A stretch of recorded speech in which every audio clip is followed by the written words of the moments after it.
Hi everybody, Tim Hughes here. I'm really excited to be introducing this digital download special that we're running rather than on the Fridays at 2:00, but we're running it on Thursdays or Thursday today, just to make sure that we can get our special guest in, which is Simon Kemp. So welcome to Simon. We'll do some introductions. Unfortunately, Lorena hasn't been able to make it yet, so I'm hoping that she's going to join us, but she did say that she was going to try, but maybe she's going to send some apologies. I don't know yet. Let's do a quick round of introductions. Alex. Good morning, all, depending on where you are. So my name's Alex Abbott. I'm the founder of Sapiro. We're a B2B sales consulting firm focusing on value creation and enablement. Rob. Good morning, all. I am Rob Durant, founder of Flywheel Results and a proud DLA partner. And it's what, 5 a.m. with you? It's now 6:01. Okay, fine. Thanks. Lenwood. Good morning. I'm Lenwood Ross. I'm the founder and CEO of Accelerate. We focus on human-centric talent acquisition, and I'm a partner of DLA Ignite. Adam. Hi, everyone. I'm Tim's business partner and co-founder of DLA Ignite, and I'm just bowled over by the fact that two people from America would be on this call at 10 o'clock in the morning. I think that show's incredible. This is the earliest. And especially is that we changed our clocks, so it's... I think that helped, actually. They changed it, so it was... They said that the earliest that they could do was about 6 o'clock, so we actually got that. Anyway, Simon, do you want to introduce yourself? And do you want to also give some context in terms of what data that we're going to talk about and explain how you put it together and where you get the data points from and stuff? That would be excellent. Sure. And thank you so much for coming on and talking to us. Thanks for inviting me, and thanks to the guys who woke up ridiculously early. So both Linwood and Rob, thank you for sacrificing sleep to join us today. That's deserving of quite an accolade. So I'm Simon Kemp. Nice to meet you all. I run Kepios, which is an advisory service that helps the world make sense of what people are really doing on the internet. I also run Data Reportal, which is where we share all of the reports that we produce in partnership with We Are Social and Hootsuite. So if you've seen those reports before, you know what we're going to talk about today. If you've not, these are probably one of the most widely read resources for making sense of digital behaviors in every single country in the world. So we cover 245 countries in a certain amount of detail, some of them more than others. The only two countries we don't cover are North Korea, because there's no internet there, and Pitcairn, which is a tiny little island in the Pacific where there are only 55 people, and therefore any data might be personally identifiable, therefore we don't share it. For everything else, we do what people are doing on the internet, social media, mobile devices, e-commerce, and increasingly we're looking at the way that people engage and interact with digital marketing as well, but from the audience perspective. So those are the numbers that we're going to go through today. We've got a bunch of partners that help us collect and share that data, so especially folks like GWI and Statista, but there's a whole bunch of other fantastic people in there. I will try and call them out appropriately as we go through the data, so you know, as listeners and viewers today, where you can get more of these fantastic numbers. And I think that certainly in my own personal opinion about the data, it's there was another set of data which became and the person that put it together, she moved jobs, didn't she?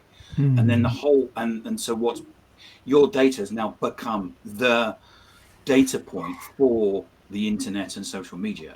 That's my opinion, but I don't see yet. You know, it's the and I know that over the last few years you've gone through and worked with organizations so you know it used to be global, and then you've brought it down to the different regions, and then you do it now by country, because I've been on lots of your seminars and people will go, do you have the figures for Sierra Leone? And you go, well, yeah, it's out next month. Yep. Absolutely. And in fact, just on that, they are all out in February. So the brand new set of data, we're already working on it. We will have our new country reports in February 2023. So hopefully very soon we will have a new round of numbers. But obviously, we've already got the 2022 numbers up there. So if you need numbers now, you can get those. And they're all free. That's the thing I completely forgot to mention. You can access all of these reports completely for free whenever you like over on datareportal.com. And every presentation I give, because we all use the data. And I always say, follow Simon Kemp. which then always, and so I now come to, when I do webinars, I always come with your LinkedIn URL to get people to follow. Nice. So thanks, sir. Just sort of let you know that. I think the thing about your data is that it's in a world of superlatives and sleight of hand, it is one truth point around data. And what's really interesting is that in every presentation that I've done where I have used one of your slides and said, this is from, and told them exactly where it's come from, it's the one piece of data that we never, ever, ever get challenged on. So, for example, there will be large pale blue CRM companies that produce data about stuff. And typically you would show that sort of data to a prospect or a client, and they would say, well, of course, they've got a vested interest in saying that, haven't they? And they have, and I'm not saying that the data isn't true because of that, but there is always an undercurrent of, okay, this is helping to tell the particular narrative that I want to tell in order to sell more of my product to somebody. Whereas yours, we put the stuff up and people just go, okay, that's really interesting. Never is there a question that there could be an undercurrent of sleight of hand or not complete transparency. That's the plan. I think, as I'm sure we're going to dig into some of the individual numbers. So just to give some context to that before we go in there, all research, all data has its flaws. None of the numbers in our report are perfect in the sense that numbers are only ever the start of the conversation. Data isn't an answer. It is something that allows you to make a better informed decision, which leads to an answer. But without data, you're going to be guessing in the dark a lot of the time.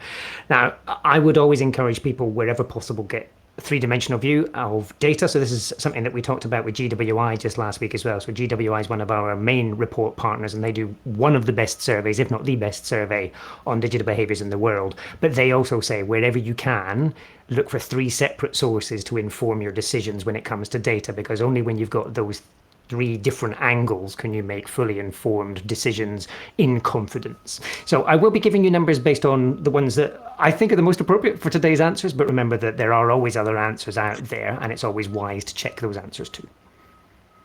Yeah, I saw a piece of research recently which said, we asked email marketers what they thought of email marketing.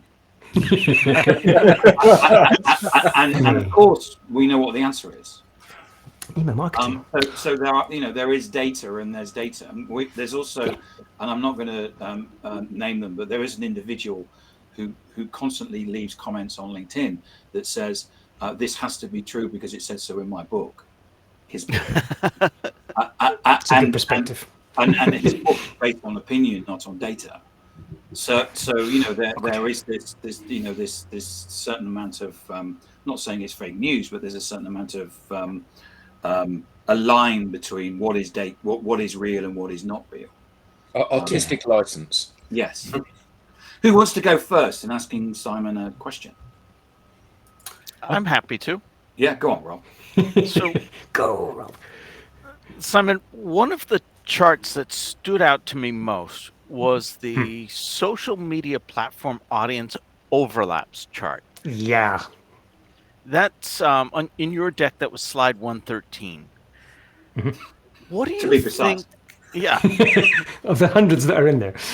What do you think are the implications and maybe more importantly, the suggested actions for marketers when, for example, they see that over 50% of the LinkedIn users are also on TikTok?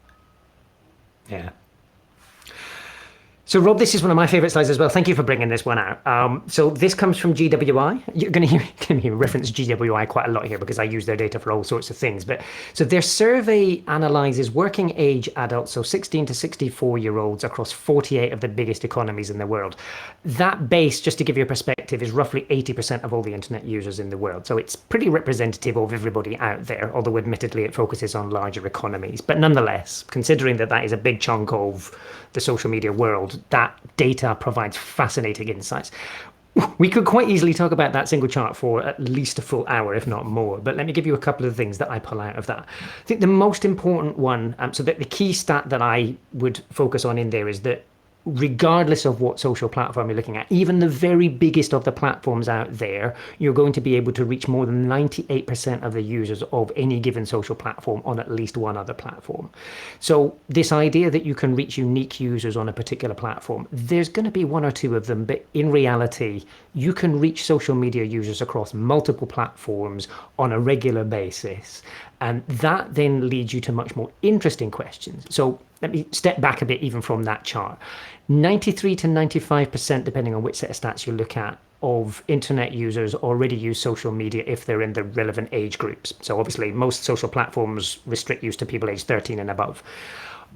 93 to 95% of internet users already use social media. 75% of all eligible age groups, regardless of whether they're even on the internet, use social media.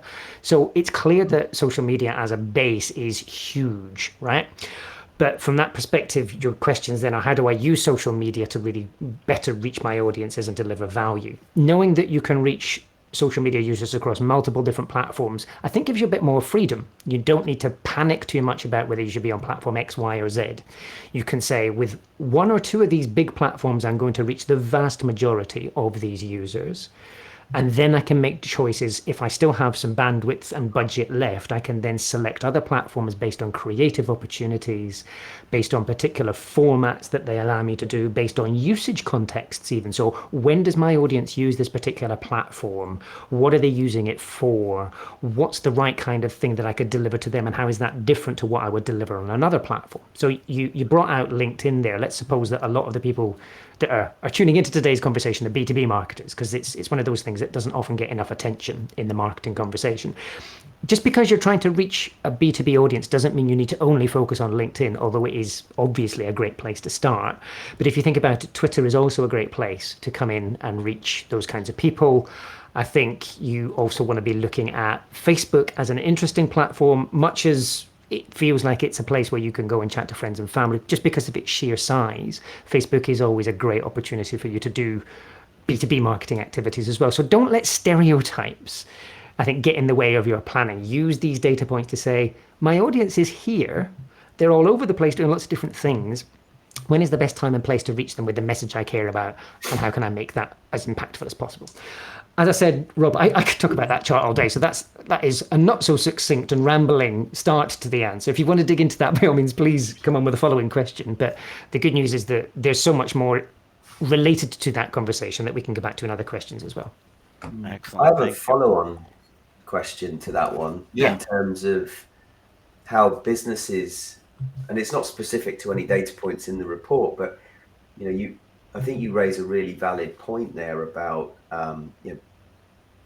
business users, consumers of business products are on these other platforms, yet companies themselves don't feel comfortable marketing to them on those other platforms because they don't feel it's in the right business environment. And I think, Alex, that as an observation. Hey, Lorena, thanks for joining us. Woo. Hi. Just introduce Lorena.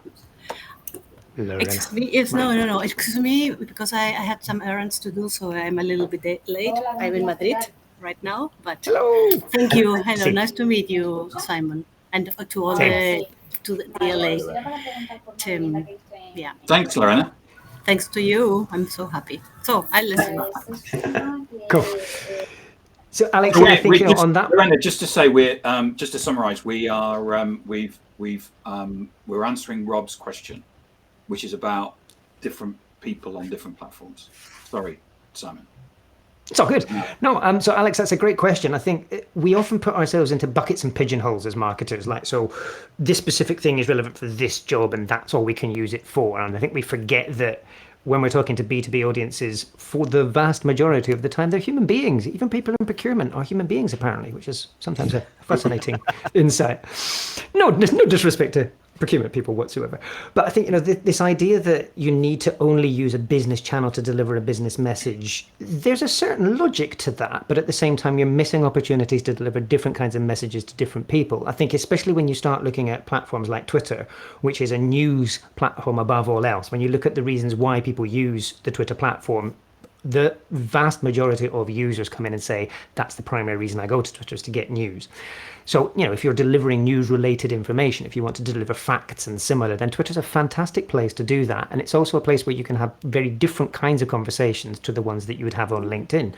They're not always comfortable conversations. Admittedly, Twitter can be quite a noisy environment, but nonetheless, as a marketer, provided you understand what you're setting yourself up for, then it is a great place to have certain kinds of conversations. And likewise, if you wanted to do business activities on TikTok, if you're reaching younger users who may be influential in a certain kind of decision-making process, then absolutely it's worth considering. So yeah, I think the key bit is to not get distracted by platforms and technology. I think as marketers and as journalists, a lot of the time, we tend to get distracted by numbers and technologies and names and whatever else. But if we forget all of that completely and we go back to marketing basics, who are the people that I care about and want to engage? What are the things I want to influence in terms of their thinking and their behavior? And what do I need to share with them in order to change those thoughts and behaviors? Then all of a sudden you've already narrowed it down to, these are the times and places when my messaging is going to be appropriate, and therefore these platforms are good places to deliver that messaging to this audience in those times and places. That's a much better way of doing it, rather than going, what's the hottest social media platform out there? What's the next big thing? Which in all honesty is going to lead you to all sorts of jumping around and getting distracted and exhausting yourself a lot of the time. Yeah. That's good. That's great. Thanks, Simon. Any people want to come back on that? Well, I kind of think that follows on to the question. You had that face, Adam. Yeah, that follows on to the question that I wanted to ask. So for the people in the audience, Tim and I were traveling 4 years ago, and we were in Singapore, and we met up with Simon. We already knew Simon from social, so we were kind of friends, and we had been consuming his content for a long time prior to meeting him face to face. And it was lovely because when we met up, we were sort of felt like we were old friends, and we were very much singing from the same song sheet in terms of everything that we were doing. And tracking back over the data, one of the things that's really interesting is that the growth of social media platforms, as they have got bigger and bigger and consumed more and more of people that are on the internet, it is natural to assume, as you are pulling new users from an ever-decreasing pot of people who are not currently users, the rate of growth will slow. However, the rate of growth hasn't slowed, which is one of the things that I find absolutely mind-boggling, because all of your kind of knowledge about how the world works has been challenged by this. So my question was this: given that 93.5% of people with an internet connection are active social media users, new networks like TikTok keep coming out to consume some of those people, how can the established players like Facebook, YouTube, Instagram, even TikTok, how can those platforms continue to drive growth? Because there aren't any people left to join Facebook. Everybody's on there. So how can that be stagnated? And interesting that the number of the amount of time that people spend on social networks actually isn't really growing. In the last 6 months, it's only grown by a minute. It's gone from like 2 minutes 28 to 2 minutes 29. So there's a tiny little increase in use, although that may not be reflected by some of the people on this call who may be using it much more. But when you're fishing in that smaller and smaller pool for new people to join your platform, what's going to happen? Yeah. So, you're bringing in quite a few different things there, Adam, and my memory when it comes to questions is terrible, so I'm going to answer the first one and forget the other two, so remind me to come back.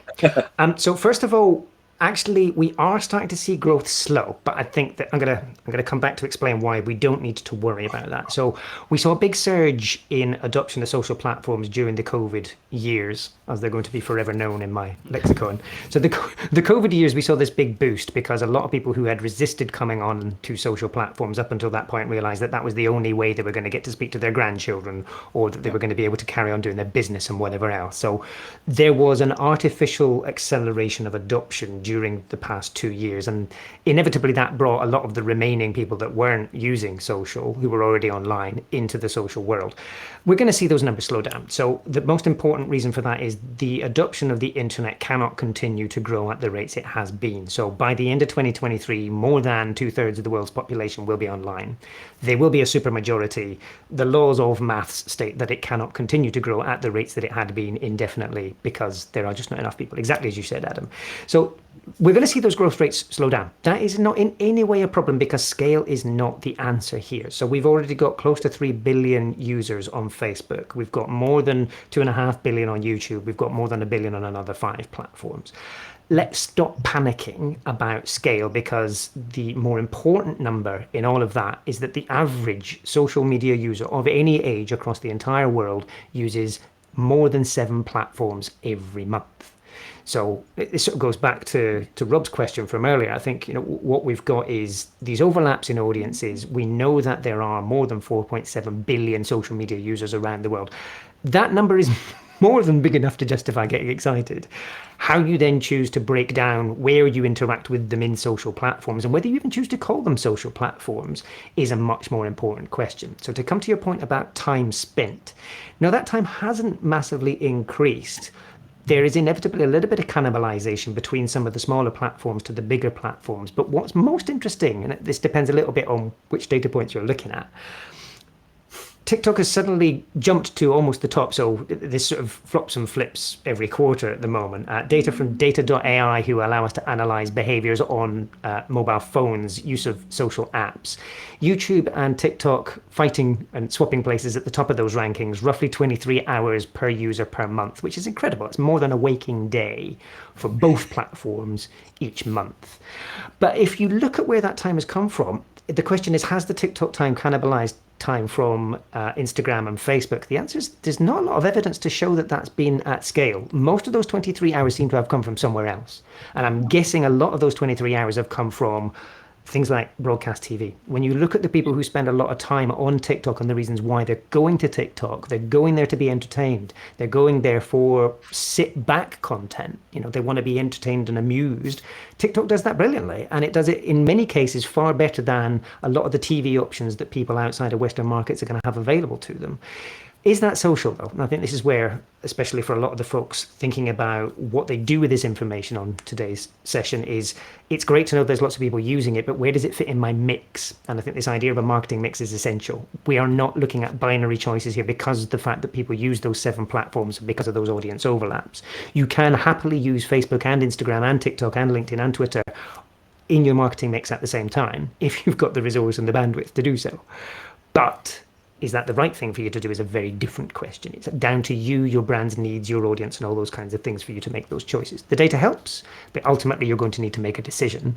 But yeah, so I think a couple of takeaways from that question, Adam. Don't worry about growth. Growth doesn't matter anymore because it's so big anyway. We can pretty much say that everybody who wants to use social media is going to be using it at some point in the very near future, and therefore that's great. It's no longer a question of are people there, are our audiences there? They are. But how you use it is the much more important question, and that's going to come down to spending a little bit more time as a marketer or as a business person or even as a government analysing what people are doing on these platforms and then how you use that to your advantage. Brilliant. But although, as you were talking, you said something which I found really interesting. Well, you said lots of things that I found really interesting, but one thing in particular, one throwaway comment, which was, even if we decide to keep calling them social platforms. Yeah.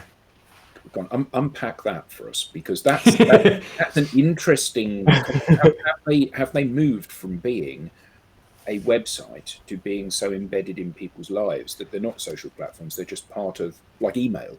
It's not a comms channel. It's just email. Yeah, that's right.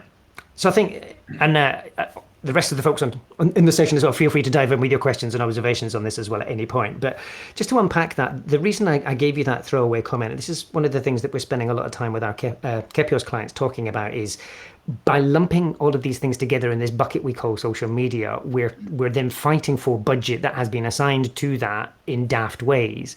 In my mind, if you're building a marketing plan today, especially with the rise of ad-supported streaming platforms like Netflix, if you had to choose how to allocate your budget between Facebook, TikTok, and Netflix ads, I'm inclined to say TikTok is closer to Netflix today than it is to Facebook. And from that perspective, a lot of our decisions as marketers come down to how we allocate our limited resources, time, effort, budget, and similar. Calling TikTok a social platform just because it allows comments.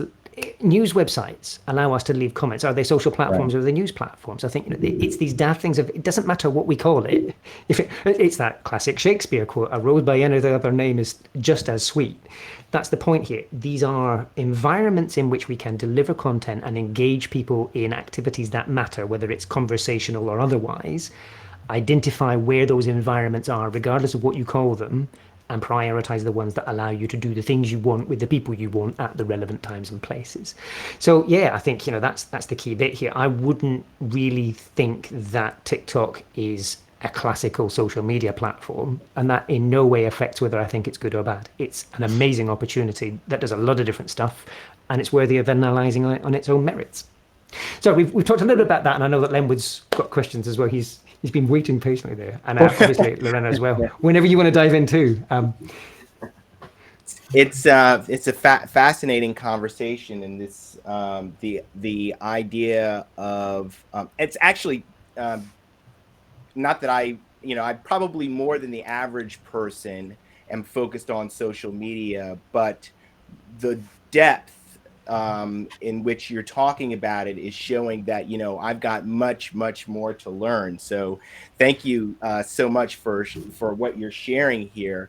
One of the things that as you were explaining that I really was questioning is whether many organizations, and maybe this isn't a question for you, but just a question generally, which is whether organizations really have sufficient resources allocated to understanding the platforms and their audience and the type of content that would work best on that platform and how they should be using it with employees. I mean, are people do they really have enough resources dedicated to this?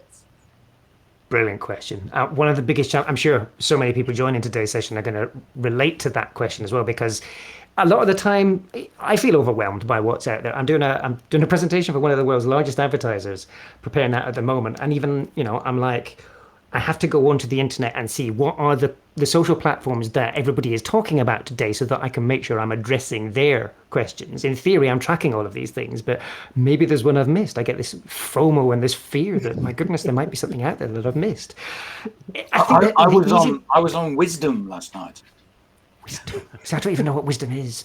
Tim, what's Wisdom? It's a podcasty type platform. I'll be It's speaking with somebody. Social audio is the bracket would be. Social audio, okay. I'll be speaking with somebody who's launched Frankie later today. It is. I've got FOMO again now. I'm terrified. It is food reviews. Lovely. Interesting. That one I'm gonna. What was that again? Was it called Frankie? Frankie. Definitely gonna check that one. Franki. Thanks, Rob. Another one to add to my list. Things to go and analyse. But Lenwood, if it's all right for me to sort of take that question a little bit further, I think this is one of the things that keeps us up awake at night, and in reality it shouldn't, because we don't need to know how all of these things work and what they are. So I think this goes back to Rob's initial question of, because there's so many overlaps between the audiences of all these things, in all honesty, we're speaking to the same people again and again. I think this is the most important thing. So as you go through 2023, as new platforms come along, I'm guessing we're going to get a question about Be Real. I'm checking the questions now. I'm guessing we're going to get a question about Be Real from somebody at some point. I think Be Real is fascinating as an environment, but should you as a marketer be prioritizing it? Let me give you some context to that. There are currently roughly 20 million daily active users, depending on which data source you look at. And there's all sorts of wildly differing stats there. But the one I'm going to choose out of everything I've seen, 20 million is probably an optimistic but fair assessment of the number of daily active users on Be Real. There are 2 billion daily active users on Facebook still, despite all of the media stories of Facebook is dying and all the other nonsense that you'll read in those clickbait headlines. Facebook still has 99 times as many daily active users as BeReal. Now, does that make one of them better or worse for your needs? Depends entirely on what you're trying to do. And I think as a marketer, we need to stop getting distracted by all of this hype and hyperbole and superlatives, as Adam was saying earlier, in all of these headlines. Those numbers are interesting, but they're not the answer to our questions. If you know that you want to reach a very specific niche of people and you know you can find them all on Reddit, Reddit is a great place for you to be, but it doesn't mean it's the only place you should be. So I think as a marketer, don't panic. You definitely do not need to be on all of them. And I think that's the most important takeaway from that overlaps chart, is doing one or two of these things. Doing one, in fact, well, is more than enough to get you most of the way done. So theoretically, I live in the world of social media. I publish stuff to all sorts of different websites and whatever else. I do LinkedIn as my main one, and that's 80% of my effort. I then do a bit of Twitter, and that's probably the remaining 19%. There's 1% left, and occasionally now and again I'll put something up on Facebook. But in all honesty, even though I know the value of it and I know what could be achieved if I invested lots of time and effort in doing different things, doing one or two things and doing them well is way better than spreading yourself thin across too many things and making no impact. So yes, Benwood, it is incredibly difficult to keep track of all digital trends, but you don't need to. Yeah. But FOMO is real. Oh, totally. Absolutely. Do not disagree with that whatsoever. But I think it's just, it's like saying, what are all the great parties I'm missing while I'm at this one? It's like, it's not going to do you any favors. You're just going to end up exhausted and ill by the end of it. And, actually, there's a lot of stuff going out. So the folks at Hootsuite have been doing a lot of things recently about the mental health issues that are faced by a lot of social media practitioners because they're stretched in so many different directions. I think it is an important thing for us to consider. Your job is not to be everywhere all the time. Your job is to deliver your objectives as best you can with the available resource. Let's not kid ourselves. We're not superhuman. Do the best with what's available to you. Yeah, I like that. As a marketer, is there value in first mover advantage? There is, but goodness, it's hard work to do it more than once. And you are absolutely clutching at straws each time. So that's a very pertinent question. Thanks, Rob. I was thinking about this earlier today. There is always a brand or two that does an amazing thing on that new platform when they make the headlines and everybody's like, if only that had been us. I can name you one or two brands that have done that consistently on more than 3 platforms. And that's about it. The rest of them, they're a one-hit wonder, and that's great for the short term. And look, by all means, I'm not dissing it, but I'm just saying, wow, that's hard work. If you're trying to do it every single time, you've got to be incredibly creative. You've got to have resource. You've got to have time. To be honest, I would much rather invest my time and effort as a marketer with limited resources in the place that I know we're going to deliver a great result. And if the next big thing becomes a really big thing, I'll learn how to use it in due time. So yes, first mover advantage for every now and again. It's like the stock market. You can quite easily be the guy that makes $1 million. You can be the lady that makes $1 billion in crypto. But there's one of them out of the millions that lost money. So, yeah. And so just picking up on William Shorten's question there, picking up the being real. Simon, how do you turn up to those different platforms and how do you flex your authentic personality? Brilliant question. Thank you for that. So I think, William, in response to that, how do you turn up there? I think the first thing to do is understand how the audience uses it. Well, first of all, let me rewind. Do you need to be there, and is it a better use of your time and effort versus all the other things that you have available to you? So that's the first question. What is it that you think you're going to be able to achieve differently on that platform that you cannot achieve on the ones you've already got your head around? Considering that, especially when it comes to BeReal as a platform, all of the users on BeReal use another platform. It's just inevitable at the moment. You're not going to get any unique audience there. So this is not a new user. This is somebody you can already reach elsewhere. You're just reaching them in a different way with a different kind of content. So that's the most important thing. What is it about the platform that entices you? If the answer to that is it's in the headlines and it's got some sexy numbers, I'm going to really frustrate you. I'm going to be inappropriate even for a business conversation. If it's the big numbers that are attracting you, there are plenty of adult entertainment sites out there that have way better, bigger numbers. If it was just those reach numbers that you were looking at, that's what you should be doing. You know that's wrong for your business context, and that's the important question. Is this a good business context for me to deliver results? Therein you start. And then you start to say, from a content perspective, what's good? What's my audience using it for? Why are they turning up there versus Snapchat versus Discord versus all the other stuff? Have a look, have a play around with it, spend some time on there. If you as a user get excited by it and you can see what to do with it, by all means go ahead. I'm going to confess, so Clubhouse, you remember Clubhouse? So I dived in with both feet and all limbs when it first came out. I loved it. and it lasted about 6 weeks, and then I fell out of love with it because it became an ego fest. It was nasty, and I just sort of was like, I didn't need to turn up to another room where somebody was. We invested probably about 3 months in it, and then found that we had a discussion and we realized that our audience was probably on LinkedIn. Yeah, and look, I'm not in any way saying that Clubhouse is not a great place and that the 6 weeks that I spent on it were not amazing. I learned some fantastic insights from people that I would never have connected in other places, and I think that was lovely about Clubhouse is I met different kinds of people, but I just could not continue to invest in it as a marketer over time because other things required me to prioritize. So, William, to your question, that's the first bit of the answer. Your authentic bit is, I think, show up with the personality that's most appropriate for that setting. How you work in your office versus how you talk to your colleagues at the pub versus what you do on a barbecue at your friend's house on a Saturday night are going to be different facets of your authentic self. They're all your authentic self. Choose which bits of it you want to bring to that conversation and be human. I think that's the easiest bit is just don't pretend to be something you're not. Sorry, I could go on all day. Lorena, you've not asked your question yet, so I'm going to Yes, I have a question. Yes, I've been going through. Yeah, thank you very much for the information. And I've been through the analysis, and I saw numbers and numbers and numbers. For example, when you, it's all right. And when you, for example, show numbers about how people or how much people look for branding, you see that Kenya is one of the countries that has the highest number.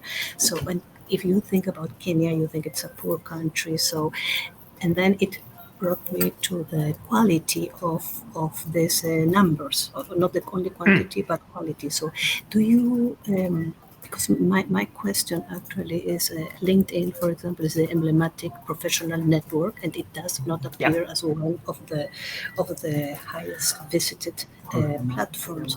So do you consider, when you do your analysis, only numbers or also quality of use of the platforms, or is this a task that we have to do when we work with the platforms? Yeah. Brilliant question. Thank you for that. And absolutely, quality is the most important thing. And ironically, I publish quantity so that you can move beyond quantity questions. So one of in my justification, in my sort of defense here, all the data we provide is to allow you to move to higher value questions. Like I said at the beginning of today's conversation, data isn't the answer, it just allows you to make better decisions. And I think when you look at the LinkedIn numbers in particular, this is specific just to LinkedIn and our reports, a couple of things to note. One is that LinkedIn does not publish active user figures. Even in the advertising reach figures that they publish, which we share in the reports, that's based on total registered users. So they're not comparable on a like-for-like basis with the other platforms that we include in the report. That's not to say the numbers are in any way better or worse, so don't let that distract you. But it doesn't make that, I'm assuming you meant the list of most used platforms where we've got the 17 platforms with more than 300 million monthly active users. Based on my analysis, and I'm very happy for somebody from Microsoft or LinkedIn to correct me here because I would love an actual number, but based on my analysis, I don't believe that it quite reaches 300 million monthly actives. There are a lot of people that only use LinkedIn very occasionally to update their CV still, despite the amazing opportunities we know it offers.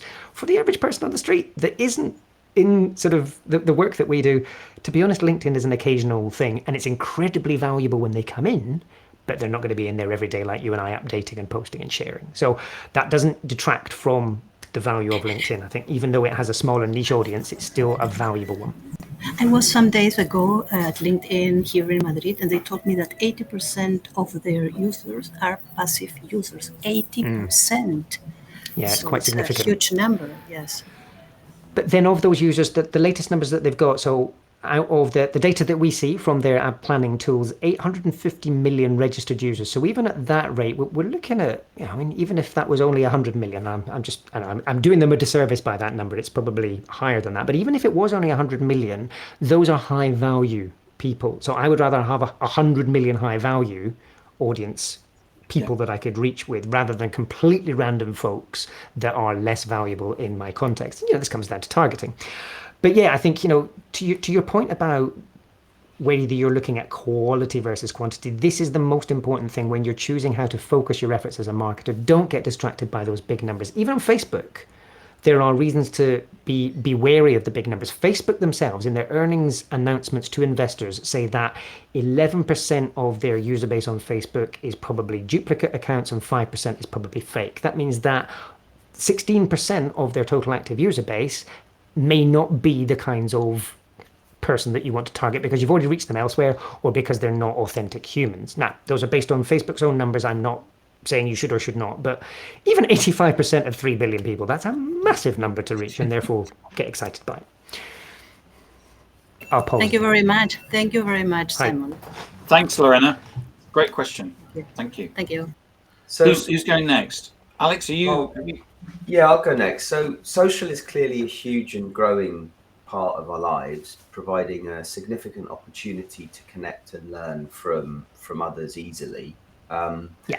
From a B2B perspective, when we think about some of the things that have been discussed and the importance has, I know the report sort of focuses on the paid media side of things and the kind of the volume and how big social is, but when we think about it from a B2B perspective, and specifically social being a place to bring customers, prospects, partners, employees together, why do you think companies don't pay enough attention to this from a cultural perspective to really put social at the heart? A great question again. Thank you for that one, Alex. So just to clarify one thing, when you said we focus on the paid media bit, when it comes to the social media numbers, we publish ad audience numbers simply because they're the ones that we can collect. I would publish a greater variety of numbers if the platforms made it easier, but they don't, frustratingly. So that's the reason I use the ad audience numbers, is they're very accessible for us and they change regularly, so that's a good story to tell. But you're right, I think that there's much more to the social media opportunity than just the paid interruptions, as I like to call them. And I don't necessarily mean that negatively, but it is a little bit like somebody's going to come in and poke you when you're having a conversation with somebody else and say, I want to tell you about my product. And it's like, that's not the best way of engaging somebody. If you had the opportunity to sit down and say, we share the following things in common, we've got the shared interests, let's have a chat, that's magic. That's where you start to build bonds and you start to be able to learn from and influence others.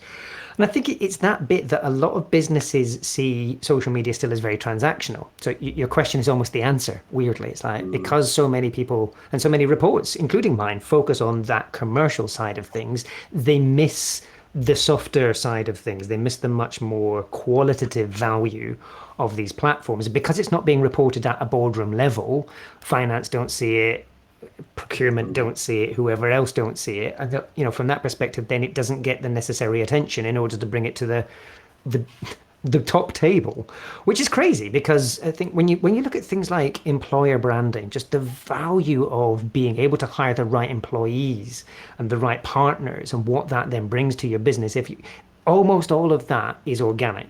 You obviously can invest in paid media when you're doing those activities, but realistically, if you think about your LinkedIn feed today, the companies that you build the strongest favorable opinions of are the ones that are consistently sharing content that adds value to your daily activities. And I think it's that bit there is not nearly enough attention being given to that at this time. And we need to focus on it more. I don't know quite how we do that better. But I'm going to echo your question back to you, Alex. Yeah. Have you got any tips for folks based on that? I know that's important to you, so experiences would be great.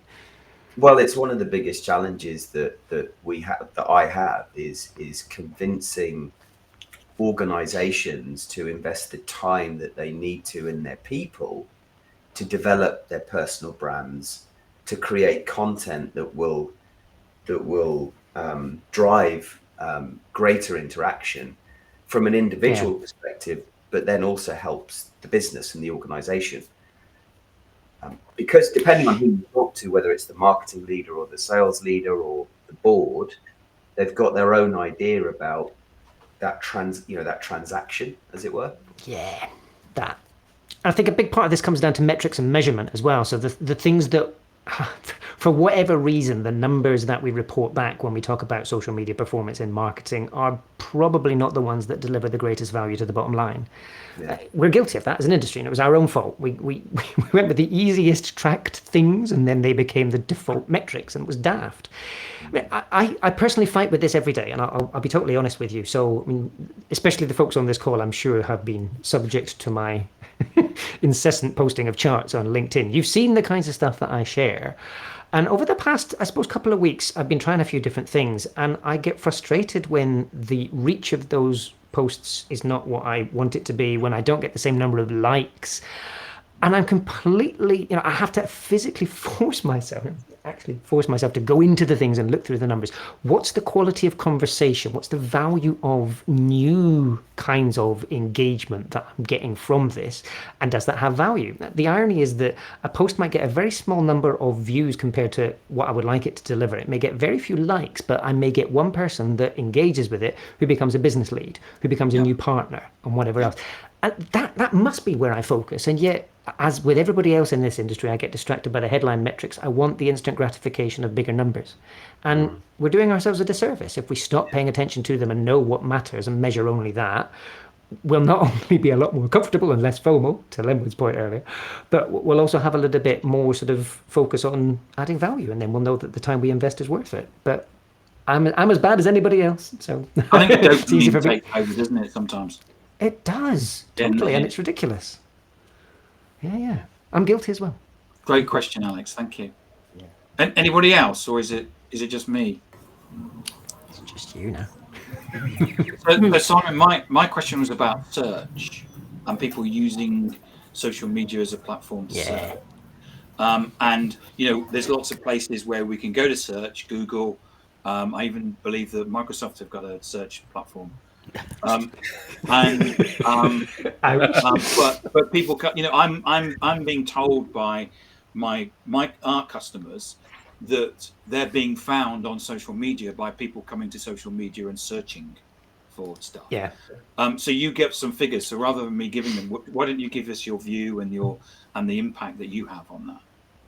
Yeah, just because you mentioned it, I feel like I'm duty bound to give you the numbers now, so it doesn't look like we're being glib. 92, in fact, more than 92% of the search engine market share belongs to Google. Bing then has 3.5%. So just to give you perspective, yep. Anything after that has less than 1%.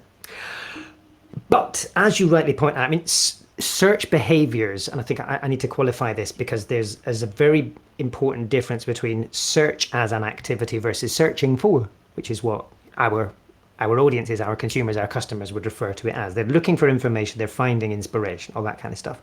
The number of people who go to social platforms in their broadest sense, 75+% of people that use social media are going to social platforms to look for information about brands at some point. It may not be the primary reason why they go there, but when it comes to primary reasons for visiting social platforms, finding information about brands, seeking out content from and information about brands, half of working age adults say that is one of the primary reasons why they go to social media. Now, does that mean that they're actively going in there and doing a search for a category and then narrowing down things? No, probably not. They're going in there to see what Nike's just published. They're going in there to learn a little bit more about what the latest SaaS platform is doing on LinkedIn. They're going there to learn about the things that matter to them. Yes, they are increasingly doing active search in there as well, but at this point in time, even amongst those Gen Z, depending on where you are in the world, even amongst that younger group where people are more likely to go to a social network to find information about brands than they are to go to a search engine, the difference is very small. So they're using both, and almost 50% of them are going to both each time, right? So do not in any way think that this move to searching for things on social means that search engines are dead. They are absolutely not, and they're still a critical part of your mix. But what search engines don't do is discovery. So I cannot get serendipity in the Google first page, really. I enter a very specific query and Google has absolutely nailed how to give me a direct response to the query that I entered. That's what we use it for. That's what we expect. That's what we get. When you're looking at broader discovery, which is more about serendipitous learning of new things, when it's about discovering entire new product categories, let alone new brands, the internet doesn't do that so well, especially when it comes to shopping. Now, if you sort of step out of the digital world, think about the last time you walked down a high street, or last time you were walking to a dinner somewhere and you went down a random street and you suddenly walked past a new set of shops and you looked in the windows and you saw things and you thought, ooh, that is discovery, right? You weren't going out looking for it, but you discovered it. There was no search, but you still found, if that makes sense. And I think this is the bit that, because of the way that we behave on the internet, because we're quite often quite sort of considered in the way that we go to these following websites, we go to these platforms, and this is what we're expecting. That's what the next phase of opportunity in the marketing world around all of this is going to be. Now, one of the most important changes over the past 18 months to 2 years has been the growth of TikTok, not just because it's a great sort of content platform, but because of the way its algorithm works. The whole of the Western social media world was driven around social graphs. So the content that I saw in my feed was driven by who I followed and who I had connected with. And TikTok upended that because it went, nah, actually, it doesn't matter who you know. It matters what people like you are consuming and what they enjoy. And all of a sudden, obviously, everybody's scrambling because that experience was quite new. Now, as soon as other platforms understand how to do that, that magic is no longer unique, and therefore that perhaps cutting edge that TikTok had is going to be a little bit diluted. But it's now got sufficient momentum that it's not going to lose the gains that it's made. But there are so many opportunities for greater discovery. That's not to say search loses importance, it's just that we need to add on to it. So I'm looking at the moment, and this is one of the things that I am actively looking at as one of the top things I want to know more about in 2023 is how do we improve discovery in digital environments? And part of that is through better social algorithms. Part of that is through much better approaches to serving value on e-commerce platforms, whether that's direct to consumer or marketplaces like Amazon. It's so much opportunity to learn about things I don't know about. I'm a music fan in my personal life. I spend my life trying to find music that sounds like this. And can I do that easily? No. I can get you to tell me all the other songs that an artist has produced. I can get you things that are the same year, things that are technically in the same genre. But if I said, I want a song that sounds like this, nothing does that for me. Pandora used to try. Even then, it struggles. That's discovery in its best. I want to learn things that, when I don't know the question, how do I ask it to Google? But isn't there also the issue that search in the traditional sense, the Google and Microsoft search engines, they deliver carefully curated answers to the questions that you're asking, but what they don't deliver is truth.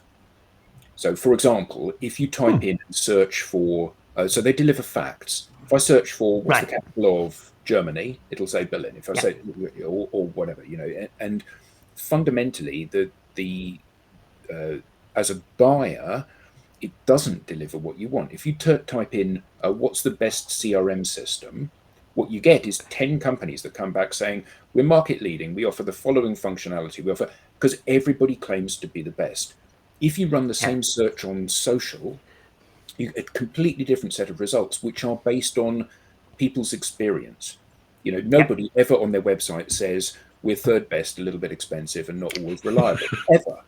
So when you run a similar search on social, what you see is a much more open series of responses. And I'm surprised that we haven't seen a bigger migration of search from traditional search engines, which is all about search engine optimization and paid positioning, to something which is true. So like when you buy from Amazon, you look at the feedback, and the first thing you do is you go to the 1-star feedback, and you look at the 1-star feedback, and the 1-star feedback says to you, this said this was a beginner's guide, and it isn't. I didn't understand a lot of what they were talking about. It assumed I had a BA in statistics, to which you say, I have a BA in statistics. This is a perfect book for me. And it's that honest feedback that helps you curate whether or not this is the right product or service for you. And I think that I'm surprised that we haven't seen more of a move towards social search. It's definitely on the rise, although it's not rising quite as quickly as I'd expected, especially based on the data that we saw this time last year. So let me unpack a little bit of that. So I'm not trying to antagonize you here, Adam, but I'm a little bit wary of that word truth. Please antagonize.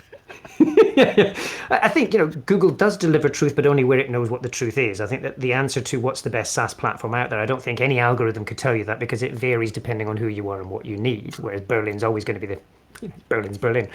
But yeah, I think you're absolutely right. Let's look at the social algorithms. At the moment, they are optimized to deliver the latest, freshest content, not necessarily in perfect chronological order, which I know is an ongoing frustration, but they are there to deliver what is typically a more entertaining or newsworthy experience, rather than going back through the annals of time to deliver you stories from 10 years ago that were appropriate. This varies massively from one platform to another, and depending on how sophisticated you want to be and how nerdy you are, you can find value. So I still find that one of the best places to search is Twitter. So if I want to find older information on Twitter, it does actually provide me with advanced search, but my God, it's difficult to use if you're not nerdy. If you want a quick answer, it ain't going to happen. You've then got fantastic social listening tools, but obviously you need to invest a little bit of money to get the most value from them, but they do allow you to do much more of that search. But the average consumer ain't going to be investing in one of those to find out what they should have for dinner tonight, right? So that's not what this is going to do. So yeah, to your question, why are they not doing this? Because they've not been built that way, because the technology that powers their core proposition is almost in opposition to that. It wants to focus on the new and the fresh rather than go back a little bit more and provide you with a balanced perspective. They're going to have to develop an entirely new algorithm that does that, and I know that they're investing in it. And if Facebook tried, didn't they? They did. And 3 or 4 years ago, they had this thing they were going to launch called Social Curve, was it? Social Graph? Possibly. It was in beta, and I registered for it. And the idea was that if you go onto Google, and I'm not belittling Google, if you go onto Google, it takes information which is drawn from the entire internet, much of which won't be appropriate to you. If you go and search within Facebook, where most of us have a presence, the people that are closest to you, the people that you interact with most, are likely to be people who are most like you. And therefore, when you say the best Scotch whiskey is this, it's not based on the fact that you have invested in promoting that. It's based on the fact that you're a Scotch whiskey connoisseur and you particularly like this one. And because I like you and trust you, that's much more likely to be something which is weighty and inform my decision about that. Yeah. And I think that was a brilliant thing that didn't sadly come to fruition, because that would have been massively helpful in helping that discovery stage. What should I eat for dinner tonight? Well, my mates all tell me it should be this. Okay, well, I'll give that in. It's interesting when you look at what Facebook are pushing as their latest ad placements. The opportunity to appear in search results on Facebook is definitely there, and it's a decent audience. I've actually got the numbers for it. I'll scooch them out while I'm talking to you. But I think that's where they struggled, is that finding the commercial answer to the search thing versus the ability to just put display into your feed, I think is the bit where they stumbled and they fell over. So potential audience that marketers can reach with ads in Facebook search results based on our October report, 730 million. I mean, that's a very decent size audience. Not quite as big as Google, but decent. But, I think what you're revealing here, Adam, is that there is a massively untapped opportunity that none of them have quite cracked. Ironically, like I said, I think I get personally good results from Twitter. If I was going to single out one platform that did search better than any other, it's got to be Pinterest, but it's very specific in what it does for me. If I want an image that looks like this, if I want something that's similar in graphic style to X, it will give me 25, 100 different things that are actually very similar to X. And that's hugely valuable. I save myself a lot of time and stress by going in there where I'm looking for visual inspiration. But it's very specific, and it only does that. I couldn't go in there and ask it, what should I have for dinner? Because I ain't going to get any answers that are worth sharing there. So this is, like I said, it's one of the things I'm tracking for next year. One of the biggest opportunities, the one that cracks it, is going to make a lot of money. Because, like you said, brands want to be there in the discovery phase, not just the finding the objective truth. Yeah. Thank you. Any more questions of Simon? From the audience, from you guys, Lorena? No, I just I wrote to Simon.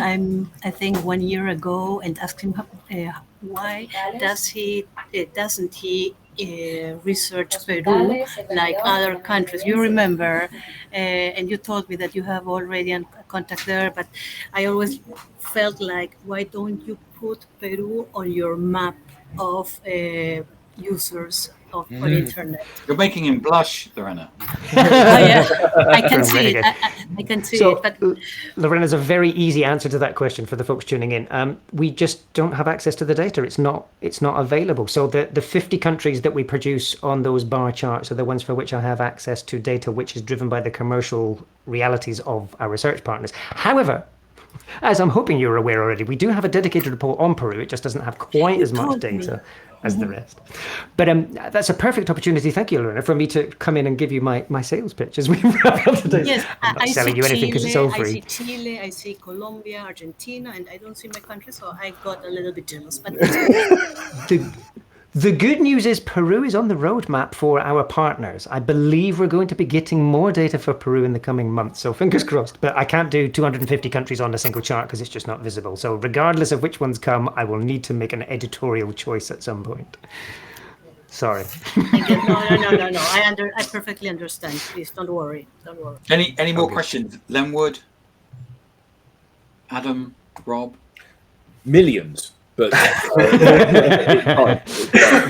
Alex, It's been brilliant. Simon, this has been awesome. It really has. Yes. I don't know about you, but I'm sure we've all learned something, and I've certainly learned something as well. And it's been absolutely fantastic. And we've had some great feedback from the audience as well. So thank you so much for coming on and talking about this. Thank you very much. Thanks for allowing me to nerd out. It was good. Thank you very much, Simon. Very much, Simon. Thank you. Cheers. So thanks for tuning in, everybody, and thanks for the audience, and thanks for the panel. Thank you very much. Thanks, everybody. Guys. Bye. Bye. Thank you. Bye.